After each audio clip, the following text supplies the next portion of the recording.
I've helped dozens of clients scale their Facebook operations. The secret is always the same. Even expensive data center proxies are getting flagged now.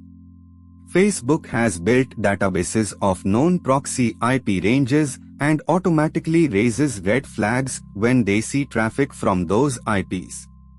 The gap between regular users and those who understand fingerprint protection is widening fast. If you are not adapting, you are falling behind.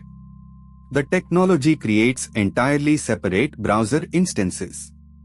Your cookies, local storage, indexed databases, cache, and even your canvas rendering are all unique per profile. You can finally sleep at night without worrying about waking up to a mass ban notification from Facebook. Your accounts are actually safe. Your Facebook accounts deserve the best protection available. Get